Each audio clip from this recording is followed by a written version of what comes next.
Bonjour à tous. Avez-vous déjà réfléchi au fait que certaines personnes font tout leur travail avant le déjeuner et accomplissent encore beaucoup de choses alors que vous finissez par vous demander où est passée votre journée? Ce n'est pas de la magie. Les personnes efficaces suivent certaines règles.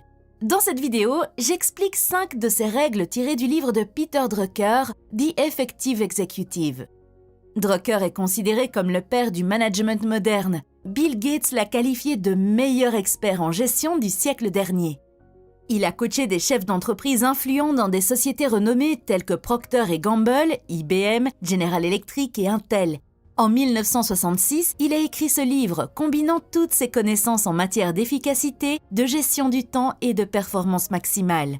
J'ai récemment lu ce livre pour améliorer mon efficacité et voici un résumé des 5 leçons clés. 1. Concentrez-vous sur vos forces, ignorez vos faiblesses. Les personnes fortes ont toujours des faiblesses fortes. Là où il y a des montagnes, il y a aussi des vallées. Personne n'est fort dans de nombreux domaines. Mais voilà, si vous voulez obtenir des résultats, ignorez vos faiblesses. Essayer de les améliorer est stupide et une perte de temps. Concentrez-vous plutôt sur vos points forts, car seuls les points forts produisent des résultats. Ce conseil va à l'encontre de ce que la plupart d'entre nous ont entendu. Par exemple, lorsque j'étais enfant, j'entendais toujours des choses comme « Tu n'es pas bon en maths, va dans ta chambre et fais plus de maths ». Des années plus tard, même à l'âge adulte, j'ai toujours eu l'impression que je devais travailler sur mes faiblesses et les améliorer. Or, selon Drucker, c'est une erreur. Il faut plutôt trouver ses points forts et les rendre plus productifs. Vous ne devez améliorer vos faiblesses que si elles sont liées à votre caractère. Dans le cas contraire, concentrez-vous sur vos points forts. Il dit « Faites en sorte que vos forces soient si fortes que vos faiblesses deviennent sans importance. » En clair, vos points forts, de l'or. Vos faiblesses, de la poussière. Concentrez-vous sur l'or. C'est compris? Vraiment? Bien. Passons à autre chose. Vous savez maintenant que vos points forts sont importants, mais comment trouver les vôtres? La première étape consiste à vous observer, examiner vos performances et vos résultats et trouver un modèle. Vous pouvez commencer par des choses simples, comme par exemple, est-ce que je travaille bien seul ou en équipe? Est-ce que j'apprends mieux en écoutant ou en lisant? Est-ce que je travaille bien le matin ou le soir? Quelles sont les choses que je semble pouvoir faire avec facilité alors qu'elles semblent difficiles pour d'autres personnes? Les personnes efficaces s'efforcent d'être elles-mêmes. Elles ne prétendent pas être quelqu'un d'autre. Elles examinent leur propre schéma pour comprendre leurs véritables points forts. Les personnes efficaces aident également ceux qui les entourent à se concentrer sur leurs points forts. Ne vous y trompez pas, ils sont parfaitement conscients que tout le monde a des faiblesses. Mais que font les personnes efficaces lorsqu'elles voient quelqu'un qui a une faiblesse? Ils n'essaient pas de l'améliorer, ils créent un environnement dans lequel la personne peut utiliser ses points forts. Par exemple, Jean est un comptable compétent, mais il ne s'entend pas avec les gens. Un entrepreneur ou un manager efficace n'essaie pas d'améliorer ses faibles compétences en matière de relations humaines. Au lieu de cela, il trouve un espace privé où Jean peut faire ce qu'il sait faire. 2. Gérer son temps. Si vous êtes comme moi, la gestion du temps consiste à examiner votre liste de choses à faire et à planifier la réalisation de ces tâches dans les jours ou les semaines à venir. Les personnes efficaces ne commencent pas par leurs tâches, ils commencent par leur temps, non pas en le planifiant, mais en suivant son utilisation. Voici pourquoi. L'être humain n'est pas doué pour garder la notion du temps. Cela signifie que vous ne pouvez pas vous fier à votre mémoire pour savoir avec précision comment vous avez passé les dernières 24 heures. La seule méthode fiable consiste à tenir un registre. L'auteur déclare « Je demande parfois à des cadres fiers de leur mémoire d'estimer la façon dont ils passent leur temps. Ensuite, je mets ces estimations de côté pendant qu'ils enregistrent leur temps. Ce qu'ils disent ne reflète pas ce qui est enregistré. » Par exemple, le président d'une entreprise était convaincu que son temps était réparti de manière égale entre 3 domaines. Réunions avec le personnel d'encadrement, interactions avec les principaux clients et des activités communautaires. Cependant, un relevé de temps de 6 semaines a révélé qu'il ne s'occupait presque jamais de ses priorités. Au lieu de cela, il fonctionnait principalement comme un répartiteur, gérant les commandes de clients familiers. Lorsqu'il a vu les résultats, il n'en revenait pas. Il a fallu 3 records pour le convaincre que seuls les records sont dignes de confiance et non la mémoire. Une autre raison essentielle de l'enregistrement du temps est que le temps est la ressource la plus rare. Chaque jour qui passe, vous en avez de moins en moins. Lorsqu'une ressource est rare, vous n'avez qu'une seule solution, trouver un moyen d'en tirer le meilleur parti. Et quel est le rapport avec le suivi de votre temps? Vous avez probablement entendu le dicton suivant « Ce qui est mesuré est amélioré ». Voilà pourquoi. Supposons que vous ayez suivi votre temps pendant une semaine. La liste des tâches auxquelles vous consacrez votre temps est devant vous. Quelle est la prochaine étape? L'étape suivante consiste à gérer son temps. Gérer son temps, c'est examiner sa liste et éliminer les éléments improductifs. Pour ce faire, posez-vous 3 questions. 1. Si j'arrête de faire cela, que se passe-t-il? Si rien ne se passe, il faut arrêter. Quelqu'un d'autre peut-il faire cette tâche aussi bien ou mieux? Si oui, déléguez-la. Et 3. Demandez aux autres qu'est-ce que je fais qui vous fait perdre du temps. Après avoir suivi votre temps et éliminé les pertes de temps, la dernière étape consiste à regrouper votre temps en blocs importants. Selon Drucker, il n'est pas efficace de disposer de petits bouts de temps ici et là, même s'ils représentent un nombre d'heures important. Travailler 4 heures d'affilée est plus efficace que travailler 15 heures si ces 15 heures ne sont disponibles que sous la forme de 15 minutes par-ci et 10 minutes par-là. Selon Drucker, un bloc de temps optimal va d'une demi-journée à 2 semaines. Oui, vous avez bien entendu, jusqu'à 2 semaines. Si vous y réfléchissez bien, qui fait cela? Je veux dire, qui se concentre sur une seule chose pendant 2 semaines et dit non à tout le monde et à tout? Je l'admets, ce n'est pas facile. C'est probablement la raison pour laquelle seules quelques personnes deviennent efficaces. 3.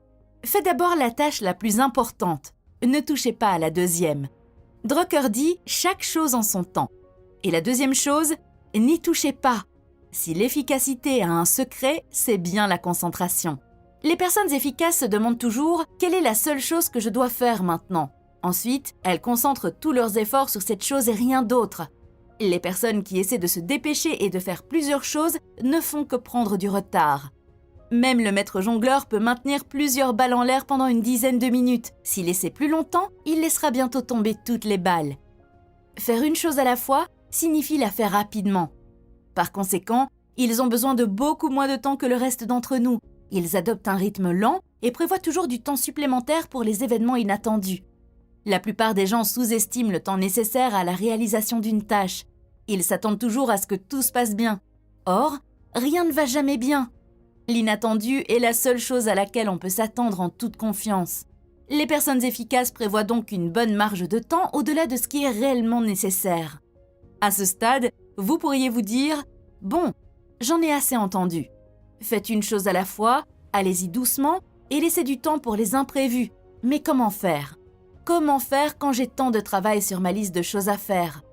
Voici comment font les personnes efficaces. Les personnes efficaces sont passées maîtres dans l'art de créer une liste de choses qu'il ne faut plus faire, que l'on peut également appeler une liste de choses à ne pas faire.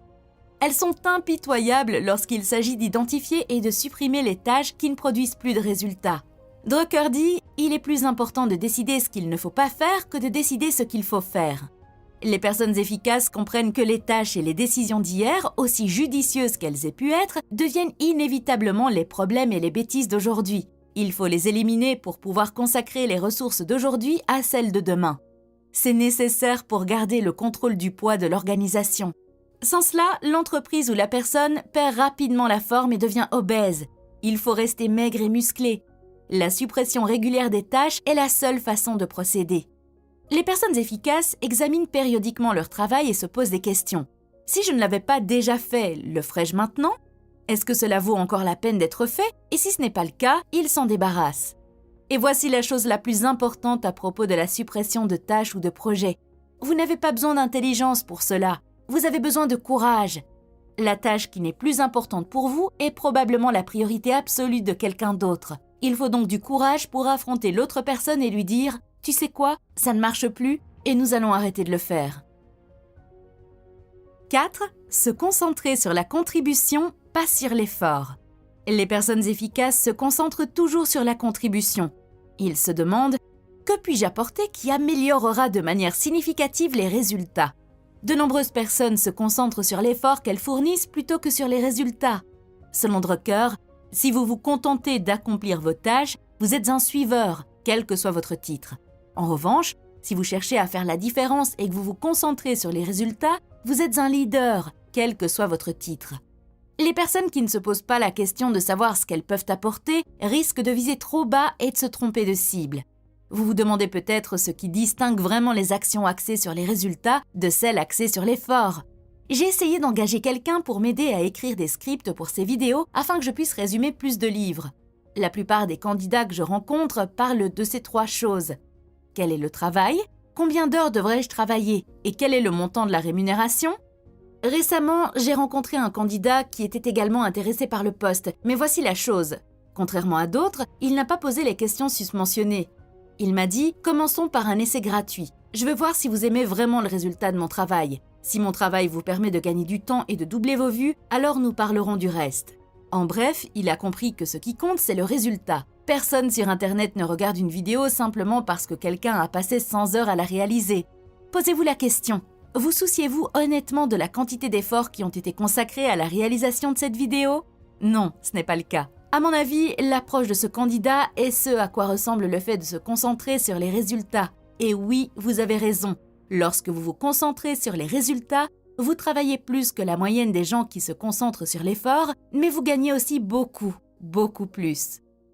5. Se concentrer sur la prise de décision efficace. Les personnes efficaces ne prennent pas beaucoup de décisions. Elles se concentrent sur quelques décisions importantes. Elles prennent du recul, examinent la situation dans son ensemble et prennent ensuite une décision stratégique qui prend automatiquement en charge 10 ou 15 petites décisions. Voici quelques exemples simples. Cuisiner tous les dimanches pour toute la semaine afin d'éviter de devoir cuisiner, nettoyer et faire les courses tous les jours. Engagez quelqu'un pour s'occuper de toutes les petites tâches administratives au lieu de les faire vous-même. Voici une autre caractéristique des personnes efficaces et de leur processus de prise de décision. Ils ne commencent pas par les faits, ils commencent par les opinions et les idées des autres. Pourquoi?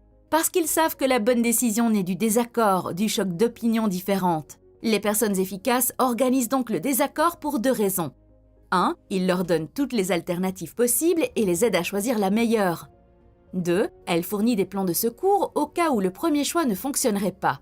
Une décision sans plan B est vouée à l'échec, même si elle semble bien planifiée. Le fait de disposer d'alternatives permet de ne jamais être bloqué lorsque les choses tournent mal. Il est difficile de repartir de zéro et d'élaborer un nouveau plan lorsque le premier échoue. Le fait d'avoir un plan B permet de continuer plus facilement.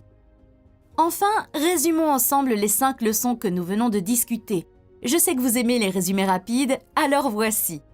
1. Ignorez vos faiblesses, c'est une perte de temps de les améliorer. Identifiez vos points forts et rendez-les productifs. Aidez les personnes qui vous entourent à se concentrer sur leurs points forts. 2. Premièrement, faites un suivi régulier de votre temps afin d'identifier les pertes de temps. Deuxièmement, éliminez les pertes de temps et déléguez autant que possible. Troisièmement, consolidez et créez des blocs de temps importants pour les tâches qui comptent vraiment. 3. Commençons par le début. Ignorez la deuxième chose. Concentrez-vous sur la première chose et faites-la bien. Allez-y lentement et prévoyez une marge de sécurité. Nettoyez régulièrement votre liste de choses à faire pour faire de la place à de nouvelles tâches et opportunités. Choisissez l'avenir, pas le passé. 4. Si vous voulez être efficace dans votre entreprise ou dans votre travail, posez-vous la question suivante. Quelle est ma contribution qui aura un impact significatif sur les résultats? Si vous ne vous posez pas cette question, vous risquez de cibler des tâches à faible impact ou incorrectes. N'oubliez pas que la valeur réside dans les résultats obtenus et non dans la quantité d'efforts fournis. 5. Prenez des décisions peu nombreuses mais stratégiques qui vous permettront de prendre en compte la plupart des petites décisions. Dans la mesure du possible, discutez vos décisions avec d'autres personnes et demandez-leur leur avis. Dans la leçon 2, nous avons brièvement abordé la question de la gestion du temps. Si tu veux aller plus loin et améliorer tes compétences en gestion du temps, regarde la vidéo sur ton écran. J'espère que cette vidéo t'a aidé un peu. Merci de l'avoir regardée. À bientôt!